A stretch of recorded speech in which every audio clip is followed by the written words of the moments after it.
कोई व्यक्ति दूसरे का अपमान क्यों करता है? क्या आपने कभी विचार किया है? वैसे तो हम भी बिना कारण बहुतों का अपमान करते हैं। हमारा अपना अपमान भी बहुत बार होता है।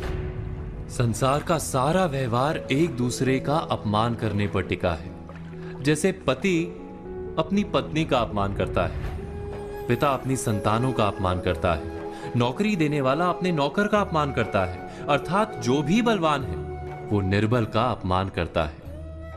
यदि हम शक्तिमान हैं तो अपमान के बदले में लड़ाई करते हैं, और यदि लड़ने की शक्ति नहीं होती तो हम अपमान सह लेते हैं, स्वयं को निर्बल और असहाय मान लेते हैं। हमें छोटे होने का एहसास होता है। ऐसा प्रतीत होता है जैसे हमारी आत्मा कुचली गई हो। किंतु कोई किसी का अपमान क्यों करता है? हम विचार कर रहे थे कि जब अपमान होता है तो मनुष्य को अपनी निर्बलता का एहसास होता है, और निर्बलता का बोध मनुष्य को कुचल देता है। वो अधिक से अधिक निर्बल बन जाता है, अत्याचार सहने की आदत सी पड़ जाती है, आत्मविश्वास का नाश हो जाता है। और जब आत्मविश्वास नहीं होता तो मनुष्य शराब और जुए जैसे व्यसनों में सुख ढूंढता है, मन से रोगी बन जाता है।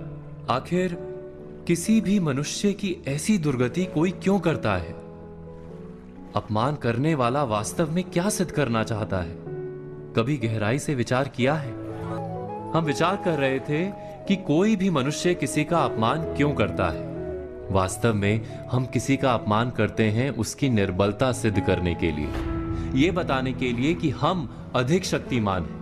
अर्थात वास्तव में अपमान करने वाला स्वयं अपने आप को शक्तिमान या बलवान सिद्ध करने का प्रयास कर रहा है।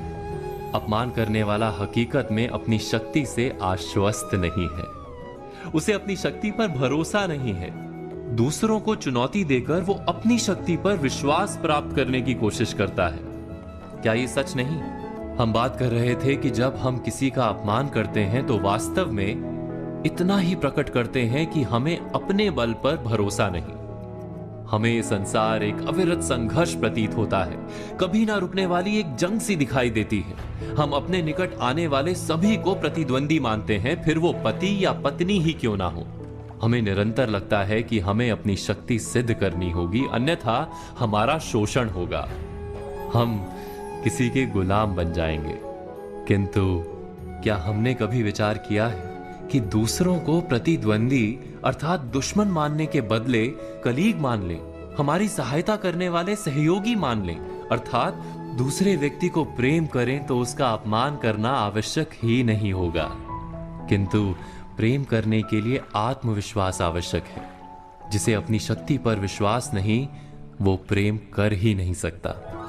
अर्थात जिसका हृदय आत्मविश्वास से भरा होता है, ना वो अपमान करता है, ना अपमान को स्वीकार करता है। क्या ये सत्य नहीं? इस तथ्य पर विचार अवश्य कीजिएगा।